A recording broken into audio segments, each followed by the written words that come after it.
Araw nagbabalik. Magandang araw, nagbabalik ang Doc Willie and Lisa sa Facebook Live.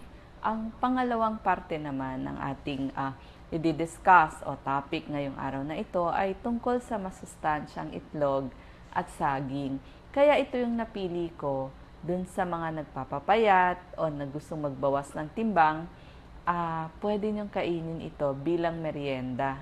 Kasi low calorie itong dalawang pagkaing i-discuss natin. Itong ang itlog at itong saging. So, unahin natin yung itlog na masustansya. No? Low calorie to, unang-una, lalo na kung ilalaga nyo lamang.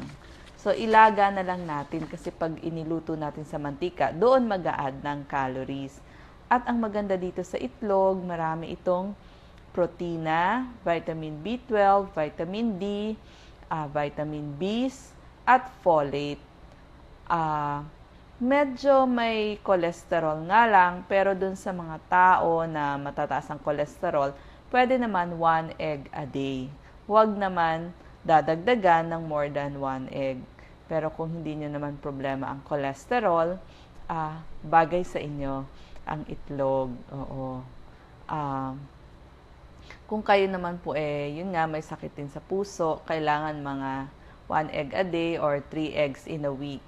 Yun lang. Ang cholesterol kasi sa egg ay nandun sa dilaw o dun sa yolk. Kaya ako minsan, pag protina ang kailangan ko, na kailangan din ng mga nagda-diet, yung puti lang yung kinakain ko. Tinatanggal ko na dun sa nilagang itlog, yung yellow. Pero dun sa mga bata o babies, kailangan nila yung yolk o yung kulay dilaw dun sa kanilang egg.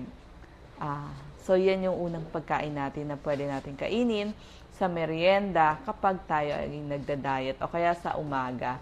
Di ba napakasarap ng itlog, lalo na sa umaga. Ang pangalawang pagkain naman, saging na pampalakas sa ating katawan. Maganda po ang saging. Pwede nga 2 bananas a day to keep the doctor away. Bawat saging, 88 calories lang.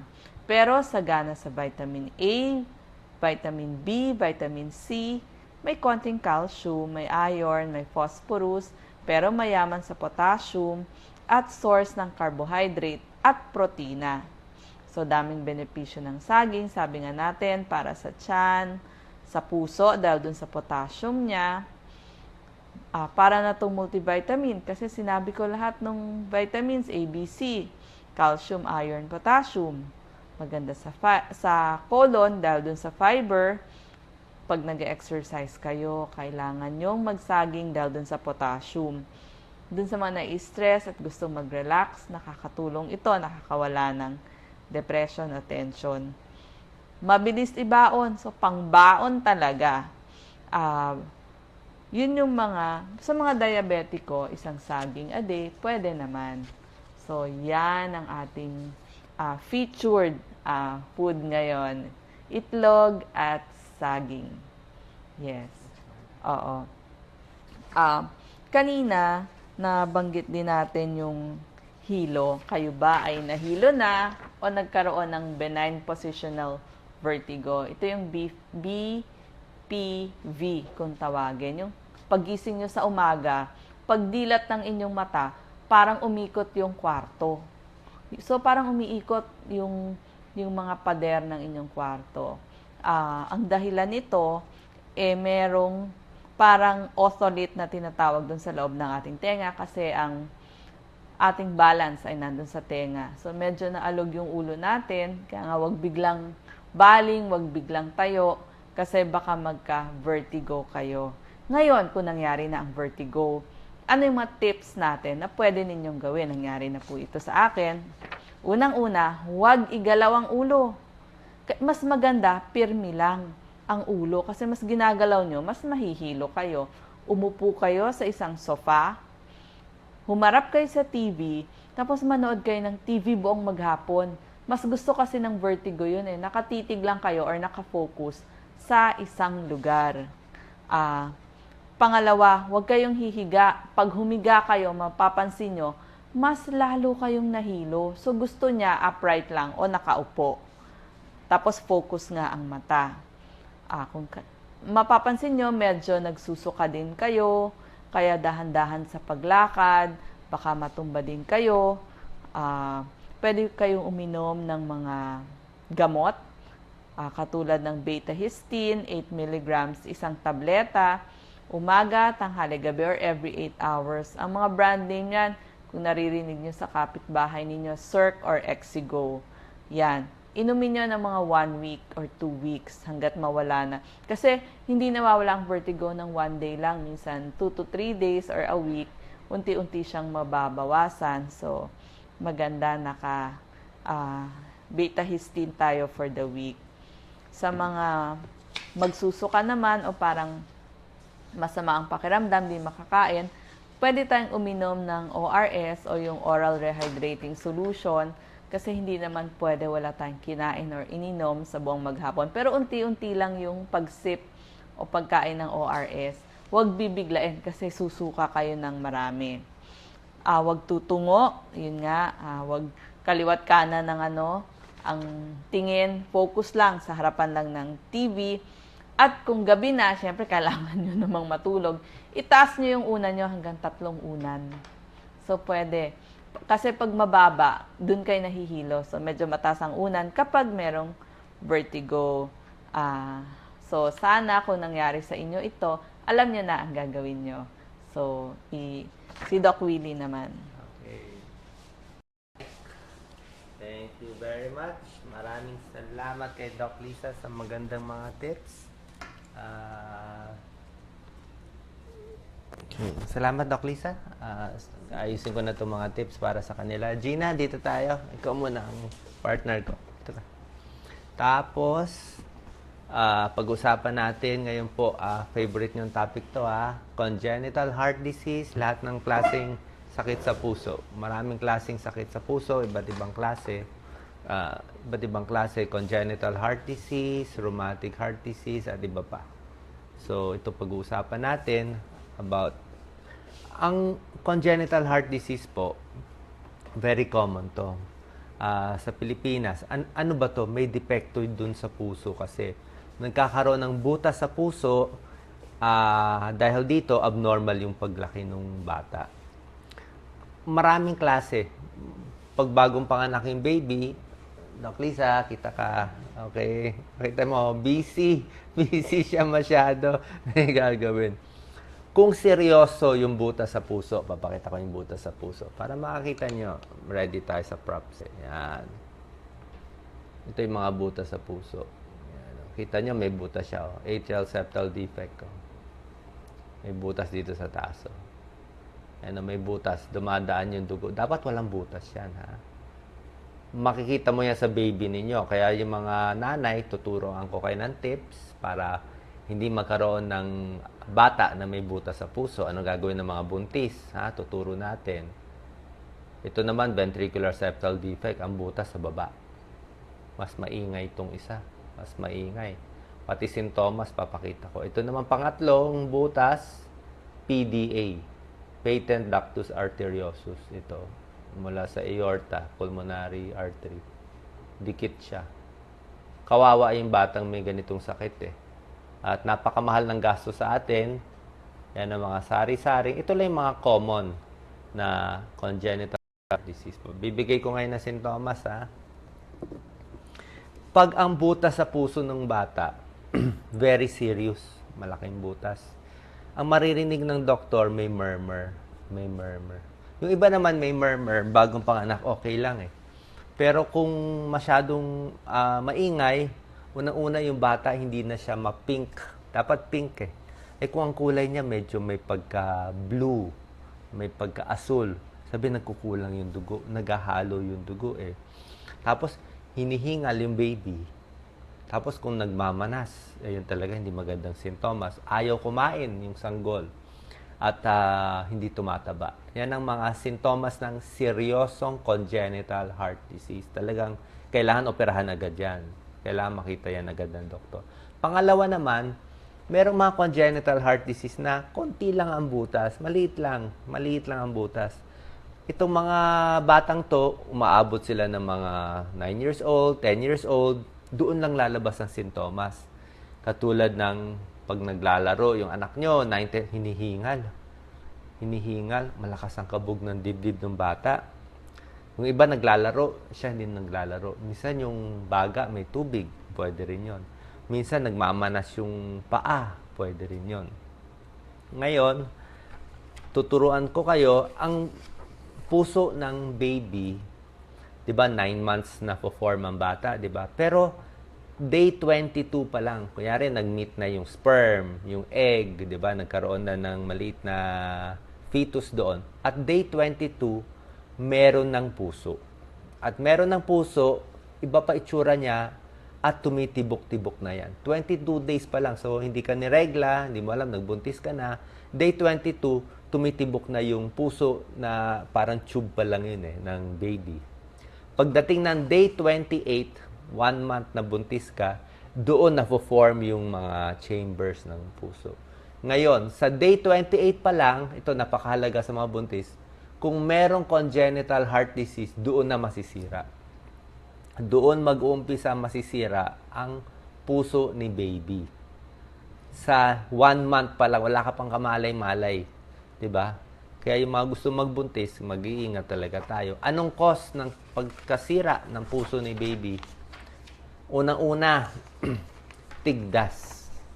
Mga buntis, German measles. Pag nagkaroon kayo ng German measles, nagka-rubella kayo during pregnancy, first month, nako, pwedeng mabutas, masira ang puso ni baby. Kaya ang tips natin, magpapa-injection kayo ng MMR, di ba? Measles, mumps, rubella. Yun talaga importante, MMR yan. Sa may edad, yung MR. So, German measles, yung mga tigdas-tigdas, yung mga... Kaya yung mga buntis, wag muna pumunta siguro sa maraming tao, maraming may sakit, baka mahawa kayo ng mga virus, masira yung puso ni baby. Pangalawa, may diabetes si mami. Yung buntis, di ba? May diabetes. Pag may diabetes, mataba. Mataba, mahilig kumain sa matataba, may diabetes, higher risk din na masira yung puso. Isa pa, yung pag-inom ng gamot, di ba? Pag buntis, bawal lahat ng gamot. Kahit anong gamot, kahit paracetamol nga, kung pwede, wag na lang uminom eh. Anong mga gamot na pag ininom ng buntis, magiging may epektong masama sa bata? Maraming gamot. Ang pinakamasama, yung gamot sa pimples. Meron binibigay na gamot sa pimples eh. Ang tawag dito, isotretinoin. Isotretinoin or Accutane. Pwede yan yung mga nagpapagamot sa pimples kung hindi ka buntis. Kung buntis, malaking chance maging abnormal si baby. Yung mga uminom ng alak, nako, fetal alcohol syndrome. Sige, inom ng alak, buntis. Yan, congenital heart defect na naman aabutin. Yung mga gamot sa utak, sa convulsion. Meron pa isang gamot, tinatawag na thalidomide, na I think hindi na gaano binibigay. Isa pa, namamana din yung congenital heart defect. Merong mga namamana. Like yung mga may lahi ng Down syndrome, pwede rin mamana. Ayon dito.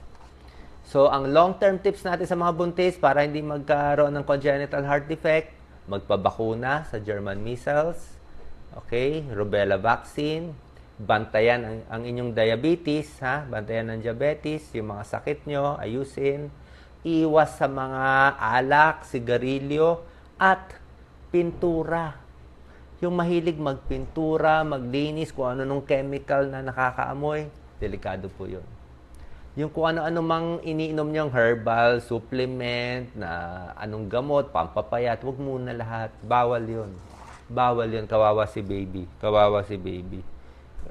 At iinom ng multivitamin with folic acid. Alam niyo naman yan, di ba? Lahat ng buntis, multivitamin with folic acid, papacheck up lagi para normal yung paglaki ng bata. So, salamat po sa pag-share. Paki-share tong video. Pag-usapan ko lahat ng heart disease. Hinati namin sa part 1, part 2 kasi masyado mahaba mga almost 1 hour na yung kanina. Hindi makapanood yung iba. Kaya hinati namin sa part 2 yung heart disease. Papakita ko muna yung congenital heart disease, rheumatic heart disease, sakit sa puso, mahina ang puso. Papakita natin. Salamat sa lahat na nagko-comment at nag-share. Okay. Si Vince Bunagan.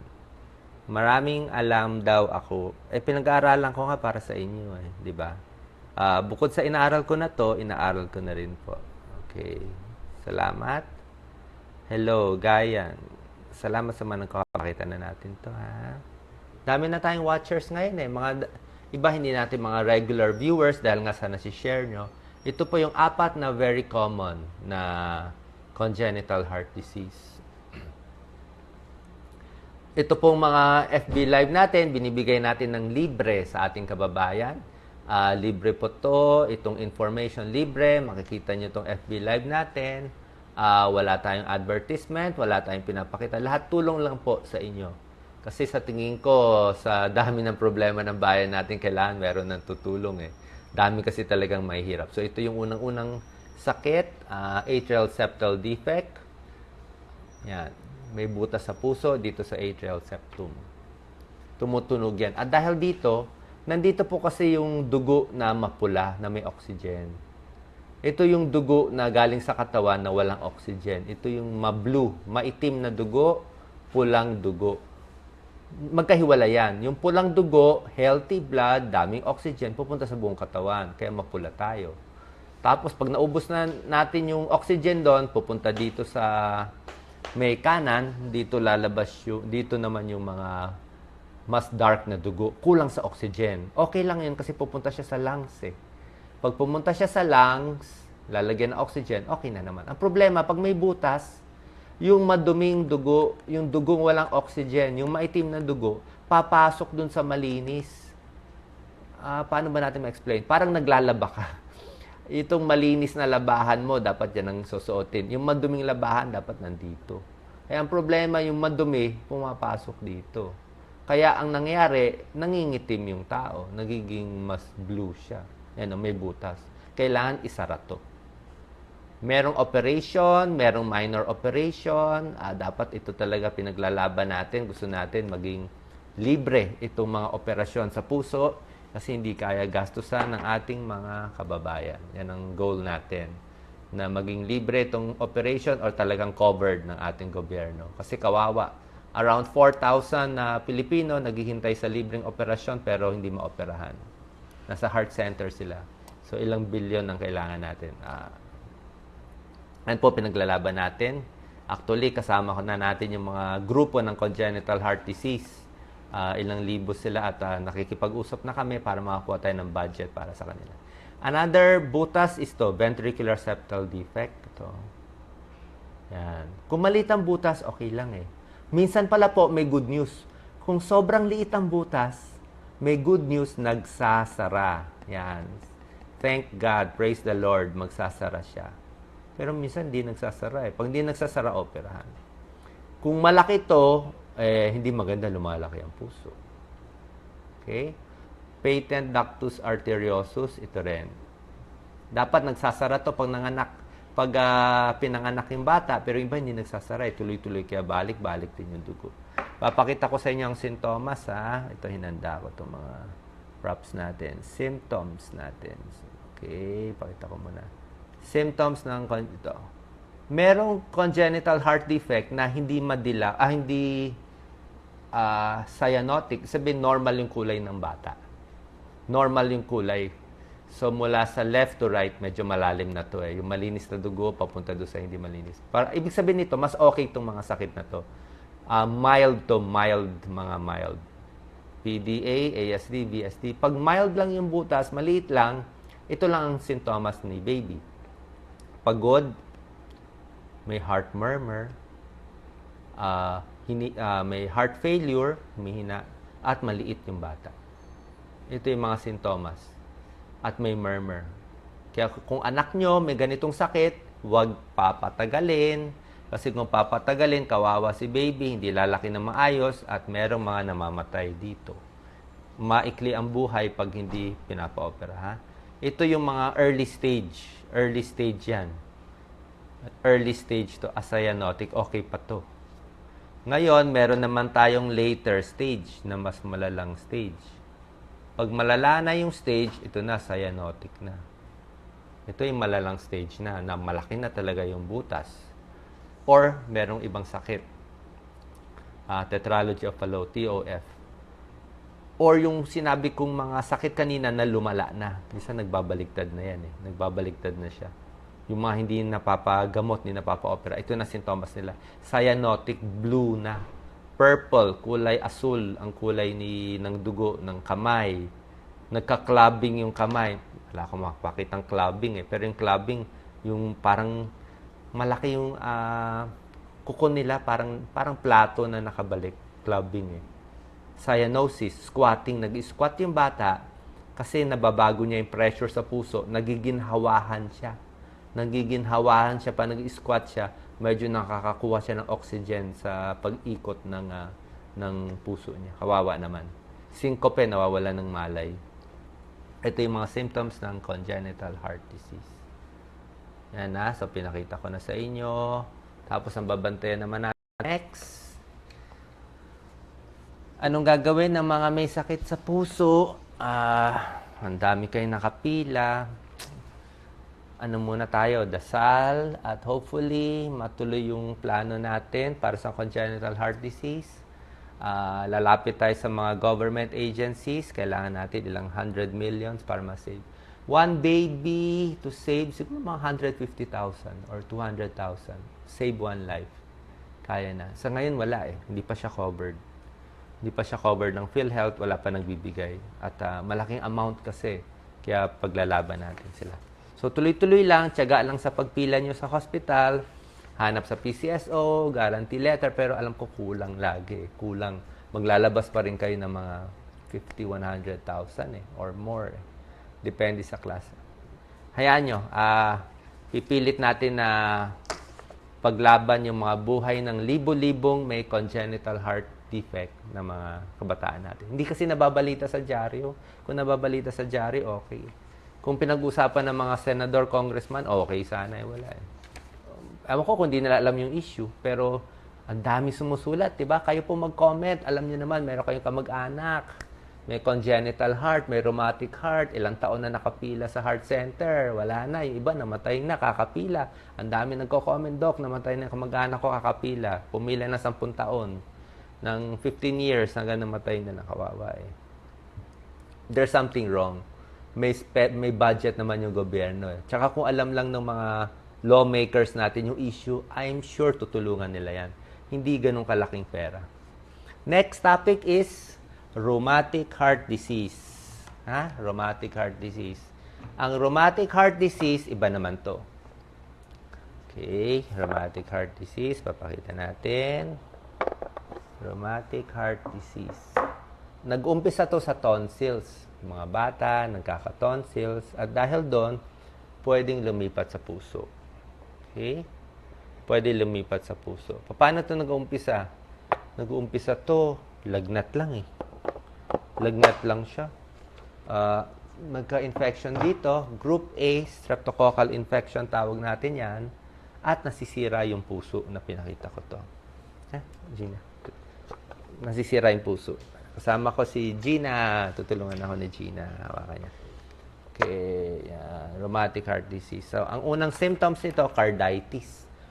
Pag nagka-tonsils, hindi mo ginamot. Sa lahat ng may tonsils, sinamumula ha, kailangan gamutin ng antibiotic, no choice. Iinom ka 10 days antibiotics.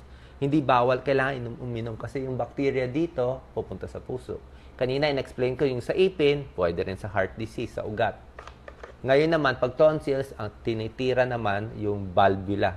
So, nagkakaroon ng mitral valve regurgitation, ng mga mitral stenosis, nasisira yung aortic valve. Yan ang common sa rheumatic heart disease. At minsan yung balot ng puso tumutunog. Minsan lumalaki din yung puso dahil sa tonsillitis. So, yung mga may tonsils, hindi po basta-basta yan. Pag may tonsils kayo, yung maga, may nana, gamutin agad 10 days. Gamutin. Iba pang sintomas ng rheumatic fever, masakit yung mga mga joints, di ba? Mga bata, nilagnat, nagka-tonsils, tapos nasumakit ang joints, pwede masira yung puso. Pwede masira yung puso. So, yan yung dahilan. So, may joint pain, arthralgia, nagfi-fever sila. Ano ang gamutan sa acute rheumatic fever? Ito, doktor lang ang tumitingin Dapat cardiologist po. First step is gamutin yung infection. Diba? Antibiotics, treat. Second, sa mga may arthritis na rheumatic fever, doktor lang po magbibigay nito. Huwag niyong gagawin, ha? Bawal to kasi malalim na tong topic to eh. Aspirin ang binibigay. High dose aspirin. Yung mga may sakit sa puso, aspirin ang binibigay. Tapos yung sa sobrang lala, minsan may steroids kami binibigay. Sa mga batang may rheumatic heart disease, kayo po, ang dami rin nila nakapila sa heart center. Nagpapa-injection sila every month, di ba? Alam niyo yan, meron kayong rheumatic fever prophylaxis every month, every 28 days, injection ng PenG, di ba? PenG, nagpapa-injection, kailangan niyo po yan. Para hindi mag-infection yung puso niyo. Kasi may sira na yung valve eh. Tapos nag-infection pa kayo, masisira lalo. So, walang choice, kailangan magpa-tuloy-tuloy ang injection natin ng rheumatic,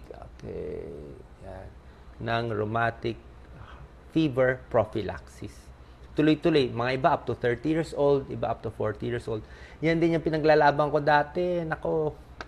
Dati nag-work ako sa DOH.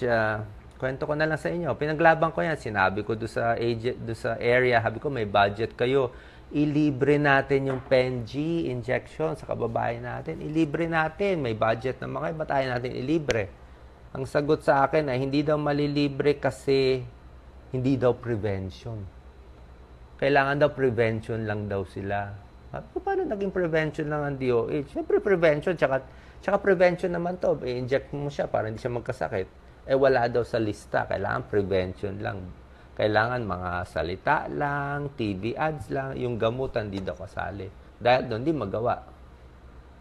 Hindi naman ako boss. Ano magagawa ko? Hindi ko siya mapapagalitan. So, hindi natuloy. Pero, ito po, sobrang simple. Kung ako lang may pwesto, talaga ipapalibre na itong mga injection. Kasi mahal din yung injection at hindi kaya magawa ng kababayan natin, masisira ang puso nila eh. Sa murang halagang prophylaxis, kailangan po. Okay? Salamat sa mga comments. Leia from Hong Kong. Lynette De Vera, salamat. Salamat po sa pag-share ng aming videos. Malaking tulong yan sa amin sa pag-share ninyo dahil marami tayong matutulungan. At last na papakita ko, ito na yung I will save the best for last, yung mga sakit sa puso na iba't ibang klase na mas common. Ayan, papakita natin. Tulungan ako ni Gina. Okay. Heart disease. Very good. Yan, ang ganda. Iba't ibang klaseng heart disease. Okay. Ayan, pakita natin yung heart disease. Okay. Ito po yung normal heart. Ang ganda ng puso natin. No? That's a normal heart. Yan ang normal heart. Sa normal heart, yung mga walang bisyo, mga good boy na mga followers natin, ang linis ng ugat to. Ang linis ng ugat ng puso niya. Yan ang coronary arteries niya. Ang linis to. So, mga hindi naninigarilyo, hindi kumakain ng matataba, ganito. Sana ganito tayo, pero tingin ko, karamihan sa atin, hindi ganitong malinis ang bilog. Marami sa atin, dahil sa stress, ayan, nakita nyo to, mas mataba na siya. Mataba yung puso. May barado na konti. Ano? May barado na. See? May ischemia na konti. Kita nyo? Mas kulang na ang daluyan ng dugo. Medyo kulang na. Yung iba sumasakit ng dibdib. Yan, medyo barado. Ito po, cross-section nitong ugat. Dahil sa paninigarilyo, pagkain ng matataba, stress, diabetes, nakakakos nito. High blood, nakakakos din ito. Ngayon, pag hindi tayo titigil sa bisyo natin, hindi tayo makikinig sa mga tips ni Doc, ito mangyayari, heart attack. This is a heart attack, ha? Kita mo to heart attack ko. Ito yung barado na siya, nagkaroon ng thrombus. Nagbuo yung dugo, oh. Kita mo, nagbuo. Yan. Dahil nagbuo siya, barado. At dahil nagbara itong ugat sa puso, tingnan mo ano nangyari sa heart attack. Ito itsura ng heart attack, ha. Papakita ko sa inyo. Yan ang itsura ng heart attack. Kita mo yan? Yan ang muscle ng puso na mula. That's a heart attack. Sobrang sakit. 50% na may heart attack ay patay. 53 ko pa ito. Okay, we're back. Sensya na, naputol lang konti. Okay. Ito yung cause ng heart attack. Yan, heart attack to. So, ito yung barado sa puso. This is a heart attack. So, nangingitim. Salamat sa nagka-tune in. Ngayon, ang tips natin, meron tayong complication ng heart attack. Pag na-heart attack ka na, ayan, nasira, sakit yan, ha? Oo. Pag nasira na, ang isang complication, heart failure, congestive heart failure. Pakita mo congestive heart failure. Ang laki ng puso. Sobra laki. Ito, nagdoble ang sukat. Nagdoble ang sukat. Yan, ang doble. Dapat maliit lang yan, Dapat ganyan lang, kasi laki ng kamao ko. Sumobra laki. Nanghina yung puso. Dahil nanghina, hindi makahinga, may manas, Pag 2D echo mo yan, 2D echo, makikita ko may malaki ang puso. Hindi, mahina ejection fraction, mahina ang pumping niya. Yan, layo natin para makita. So, lumaki to. Ito naman, side view. Yan, side view, lalong lumaki yung puso. Yan ang komplikasyon ng sakit sa puso, heart attack. Pag ganito na, hindi na makalakad yung tao. Hinihingal na siya. Hinihingal na. Okay? Papakita natin. Pero pag early stage, bago pa lang kayo magkasakit sa puso, yung mga may high blood, minsan kumakapal lang ang puso. Sa mga may high blood, paki-post po ang inyong blood pressure, ha? I'm sure nasabihan kayo sa x-ray, malaki ang puso. Ayan, mag-post kayo. Kita nyo, ang kapal, Kapal, Ang sukat nito, dapat mga 1 cm lang. To sobra, 1.5 to. Lalo na to ang kapal. Kumakapal ang puso, hindi maganda. Mas mabilis magloko. So, papakita natin, Gina. So, pinakita ko sa inyo yung mga stages, Walang bara, medyo may bara, super bara. Ngayon, ang tanong ko po sa inyo ganito. Alam nyo ba nasaan kayo? Mahirap malaman kung nasaan tayo, Para malaman, papa-angiogram. Mahal naman yung angiogram, di ba? Tsaka invasive yon. Or pwede magpapa-treadmill test. Yung treadmill, medyo 70% sure malalaman mo kung may barado ka. Pero kung hindi ka nagpapa-treadmill, wala kang ECG lang. ECG po, 50% lang ang makikita niya. Kaya hindi po accurate talaga. Kailangan mo treadmill test, 2D echo, at meron pang nuclear test para malaman kung bara. Kung hindi nyo alam kung barado kayo or hindi, depende na lang sa risk factors.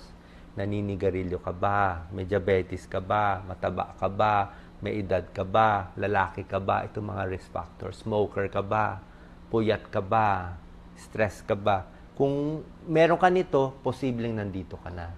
Ang ibig ko sabihin, hindi nyo alam, maliit na lang ang daluyan, baka pagising natin sa umaga, barado na. Anong gagawin natin para hindi magbara? Kung iniisip natin na nandito na kayo, ingat na. Ingat sa trabaho. Huwag na mag-jogging ng 3 kilometro, 4 na kilometro, baka bumagsak. Huwag mag-chicks ng bata. Huwag ng chicks ng bata. Pwede ma-atake, marami yan. Dead in action. Kay Mrs. lang, magagalit. Pwede magbara, may namamatay dyan. So, yun mga risk factors. Kasi hindi mo alam kung kailan darating yung heart attack. Ngayon, meron ng 40, 35 years old na lalaki na heart attack na. So, yan mga tips natin. Tapos, ito papakita ko. Last is mitral valve prolapse. Yan. Sige, mitral valve prolapse. May taong may mitral valve prolapse, tinatanong to lagi, 2% of the population, yan, lumulundo. Kung konting lundo lang, okay lang. Ang sintomas nito, masakit ang dibdib, palpitation. Pero kung matindi ang lundo, nagkaka-murmur. Doon natin ginagamot. Pero kung konting lundo lang, okay lang yan. May prolapse, may nervyos sila. Mitral valve prolapse. Hindi naman nakakamatay. Basta huwag lang may maraming regurgitation. At pag nagkakaedad tayo, ito na yung last na heart disease natin, ay aging heart. Nagkakaedad tayo, nagkaka-murmur na. Nasisira na yung aortic valve, tumitigas, aortic sclerosis, at tumatanda yung puso. Yan, tumatanda yung puso. Mas humihina konti. Okay. Natawa daw siya sa comment ko, huwag mag-chicks ng bata kasi baka ma-heart attack. Hindi ako nagbibiro Mabuti ko nagbibiro ako. Hindi joke Joke siya, pero hindi siya joke Kasi pag may edad, let's say 70-year-old, ganito ng puso mo, tapos may chicks kang bata, excited ka, bagong lugar, manginginig talaga to. Marami inaatake talaga. Tapos iinom pa ng Viagra. Viagra, masama sa puso. Masama sa may sakit sa puso. Ma-atake. Made-dead in action. O, di ba? Kawawa ka naman. Kailangan kondisyon. Tigil sigarilyo, healthy, at maayos lahat. At makikinig kayo ng FB Live. Kasi karamihan ng followers ko, kababaihan, 70%. Syempre, kampi tayo sa followers natin. Di ba? Okay? So, nagustuhan niyo mga tips natin. I-reverse ko na. Gina, ba't nakatawa? Pinagtatawanan mo ata ako. Ha? Meron ka mababatiin, Gina? Sa magbati? Bati ka kante. Sa inyo. Yan. Okay, sasagutin ko. Finally, last, yung mga questions ninyo. Natapos na natin ang ating FB Live, pero sasagutin ko mga questions ninyo. Sabi ni Rubina, hallelujah. Yes, bawal mag-chicks. Gusto nyo explain ko bakit bawal mag-chicks? Gusto nila mag-explain ko. Ito po medical explanation to, hindi to bola. Pag nakikipagtalik ka sa misis mo, sa regular partner mo, may energy yan kinumpute nila. Ang energy magagastos mo, ang magagamit ng katawan mo, 5 mets. 5 mets. Para kang naglakad ng 1 kilometro. Ganun yung energy pag sa misis. Pero, 5 mets lang. So, kakayanin ng puso mo. Pero pag nakipagtalik sa hindi mo partner, hindi mo kakilala, mas bata pa, ang energy gagastusin ninyo, gagamitin ng katawan, 10 mets. Para kang nag-tennis ng 2 oras. Para kang tumakbo ng napakabilis. Kaya doon nanginginig yung puso, doon namamatay yung pasyente. Kasi doble yung energy Doble yung stress, doble yung nervous Kaya nalalagutan. Which is, yun na nga, marami nag-comment. Mabuti daw sa kanya. Mabuti daw. Mabuti. Hulihin na lang natin. Hulihin na lang natin si ano. So yan. So sabi ko, makinig tayo sa FB Live. Aralin itong mga tips. At salamat sa mga nag-share. Salamat. Ang dami kong kakamping mga babae. Pero yung mga lalaki magagalit sa akin. Sa mga lalaki, stay healthy, mag-exercise, at maging mabait sa misis. Wala si Doc Lisa ngayon may pinuntahan siya busy. So, salamat sa inyong lahat. Sana nagustuhan niyo itong mga tips natin. Sabi ni Rubin Anonueva, tigok si Mister. Tigok na. 160/91, mataas po yun. Toxic goiter, pinag-usapan ko na last time. Kung meron kayong mga topic na gusto, napag-usapan na kayo. Okay. So, salamat po. Ayan. Sabi ni Rico Cañete, promise daw niya sa FB Live na hindi daw siya magchi-chicks. Okay. Promise daw niya. Sige, bigyan ng award. Salamat po. Good luck po. Sana natuwa kayo sa ating video. Salamat sa pag-share. At marami pa akong topics na gagawin. Kung gusto niyo itong mga topics na gusto ninyong pakinggan, gagawin natin next time. Yung mga tips sa mga lalaki at sa mga babae na nagmamahalan. God bless po.